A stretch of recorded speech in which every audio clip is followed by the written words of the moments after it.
Hello guys, my name is professor Mayur Ritankar और आप देख रहे हैं Mehar science and engineering classes. जैसे कि बच्चों आप जानते होंगे, मैंने कुछ ही दिन पहले एक वीडियो बनाया था जो कि गोंडवाना यूनिवर्सिटी ने अपना जो है वो सर्कुलर दिया हुआ था ऑन एग्ज़ाम के ऊपर, जो कि सर्कुलर आया था 20/6 को, मतलब 20 जून के आसपास ये सर्कुलर आया था। उसमें उन्होंने वो दो बातें कही थी, एक जो थी वो vocational courses non vocational courses के लिए और एक जो थी वो वोकेशनल कोर्सेज़ में। तो उन्होंने 30 जून तक उन्होंने ये बोला था कि कुछ दो एक्नॉलेजमेंट उन्होंने दिए थे। जैसे कि मैंने अपने पिछले वीडियो में ही वो एक्नॉलेजमेंट जो है वो बताए हुए थे, फिर भी मैं आपको एक बार वो एक्नॉलेजमेंट जो है वो बता देता हूँ। तो एक्नॉलेजमेंट में उन्होंने ये चीज़ें बोली थी कि आपको अगर एग्ज़ाम नहीं देनी तो आपको क्या करना पड़ेगा, एक्नॉलेज नंबर ए भर के देना पड़ेगा। तो ये सारी चीज़ें मैंने ऑलरेडी तुमको बताई थी, लेकिन यहाँ पे अगर एग्ज़ाम अगर नहीं देनी तो कौन से बेसिस पे यहाँ पे लिखा हुआ है, आपको जो है वो पिछले सेमेस्टर के जो मार्क्स है उसके बेसिस पे आपको डिग्री मिलेगी। लेकिन उन्होंने ये चीज़ क्लेरिफाई नहीं की थी कि कौन से बेसिस पे, बेसिस क्या होने वाला है, कौन से बेसिस पे आपको मार्क्स मिलने वाले हैं। ये क्वेश्चन मार्क क्रिएट हो गया था स्टूडेंट के माइंड के अंदर। ठीक है, सो अब उन्होंने एक नया सर्कुलर दिया हुआ है।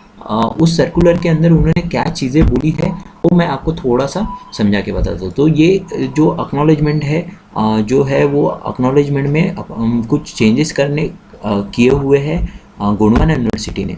तो ये जो एक्नॉलेजमेंट है वो 26 को आया हुआ है और उसमें उन्होंने क्या बातें बोली है उसको मैं थोड़ा सा समझाता हूँ। तो हाँ, तो गाइज उन्होंने ये बोला है कि हमने 20/6 को क्या दिया था, एक एक्नॉलेजमेंट दिया था। ठीक है, किस तरीके से एक्नॉलेजमेंट दिया था, लेकिन उसमें कुछ चेंजेस किए हुए हैं। जो एक्नॉलेज नंबर ए है प्रपत्र अ है और प्रपत्र ब में उसमें कुछ चेंजेस किए हैं। अगर कुछ लोगों ने अगर ऑलरेडी वो जो पिछला सर्कुलर है उसके चलते अगर एक्नॉलेजमेंट भर के दिए होंगे तो उनको दोबारा से जो एक्नॉलेजमेंट जो भर के देने की ज़रूरत नहीं है। ठीक है, ये एक्नॉलेजमेंट जो अभी दिया है उसको भर के देने की ज़रूरत नहीं है। वो पिछला जो अगर आपने भर के दिया होगा तो वही चलने वाला है। लेकिन अगर आपने भर के नहीं दिया होगा तो 4/7 मतलब 4 जुलाई तक आपको जो एक्नॉलेजमेंट जो है वो सुधारित एक्नॉलेजमेंट यहाँ पे आपको दिख रहा होगा। ठीक है, जो सुधारित एक्नॉलेजमेंट है वो आपको भर के देना है। कब भर के देना है? 4/7 तक आपको भर के देना है, मतलब 4 जुलाई तक आपको भर के देना है। हाँ, तो गाइज अब देखते हैं कि एक्नॉलेज नंबर जो ए है उसमें उन्होंने क्या लिखा हुआ है। तो एक्नॉलेजमेंट नंबर ए जो है वो अगर आपको एग्ज़ाम नहीं देनी तो भरना हुआ है। ठीक है, सो यहाँ पे सबसे पहले आपको अपना नाम लिखना है। ठीक है, नाम हो गया। ठीक है, यहाँ पे आपको आपके कॉलेज का नाम लिखना है। ठीक है, और यहाँ पे आपको कौन से डिपार्टमेंट में कौन से सेमेस्टर में पढ़ रहे हो। ठीक है, डिपार्टमेंट सेमेस्टर कौन सा चल रहा है वो लिखना है। ठीक है, यहाँ पे आपको आपका सीट नंबर लिखना है। ठीक है, और यहाँ पे आपको आपका एनरोलमेंट नंबर लिखना है। अब चलते हैं कि एग्जैक्टली इन्होंने क्या चेंजेस किए हुए हैं पिछले एक्नॉलेजमेंट नंबर ए के अंदर और इसके अंदर। सो आपको अगर एग्ज़ाम नहीं देनी तो ये भरना है, ये तो आपको पता है। तो आपको किस बेसिस पे पास किया जाएगा ये यहाँ पे क्लियरिफिकेशन आ चुका है। तो उन्होंने ये बोला है कि 50% मार्क जो है वो पिछले सेमेस्टर जितने भी हुए उसका लिया जाएगा और इस सेमेस्टर में जितने आपको इंटरनल मार्क्स मिले हैं उसका 50% मार्क्स दिया जाएगा। और ऐसा करके आपको क्या मिलेगा, आपको रिजल्ट मिलेगा और ऐसा करके आपको फाइनल सेम का फाइनल ईयर का रिजल्ट जो है वो दिया जाएगा, ऐसा उन्होंने बोला हुआ है। तो यहाँ पे अगर आप देख पा रहे होंगे तो उन्होंने 50% और 50%, तो 50% का जो यूजीसी ने दिया हुआ फार्मूला जो है वो यहाँ पे लगाया हुआ है गोंडवाना यूनिवर्सिटी है। अब बात ये भी यहाँ पे आती है कि क्या सभी यूनिवर्सिटी इसी तरीके का फार्मूला यूज़ करेंगे या फिर कुछ और भी फार्मूला उनका हो सकता है आपको अगर एग्ज़ाम नहीं देनी है तो उसके लिए। अब चलते हैं, अगर एग्ज़ाम देनी है तो उन्होंने क्या बोला हुआ है, जो एक्नॉलेज नंबर ब है दैट इज़ प्रपत्र ब के अंदर क्या लिखा हुआ है। ठीक है, सो प्रपत्र ब ये है, ये रहा आपकी स्क्रीन के ऊपर प्रपत्र ब। तो प्रपत्र ब में सेम चीज़ है, नाम लिखना है। ठीक है, कॉलेज का नाम, यहाँ पे आपको department, seat number, enrolment number.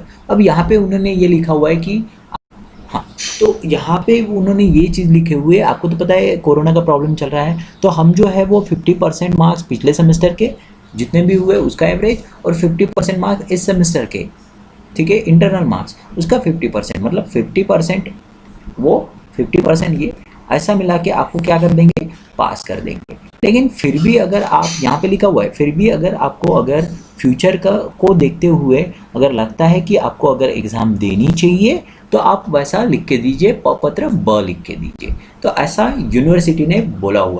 तो यहाँ से पत्र ब से ये बात अगर पता चल रही है अपने को कि फाइनल फार्मूला ये होने वाला है, एग्ज़ाम अगर आपको नहीं देनी है या देनी है, हम तो 50% मार्क्स के 50% मार्क्स पिछले सेमेस्टर के, पिछले 50% मार्क्स इस सेमेस्टर के, इस बेसिस पे आपको पास करने वाला है। लेकिन अगर आपको एग्ज़ाम देनी है तो आप पत्र ब यानी एक्नॉलेजमेंट नंबर बी आपको भर के देना है। अब गाइज आपको ये मैं आपको बात बता दूं,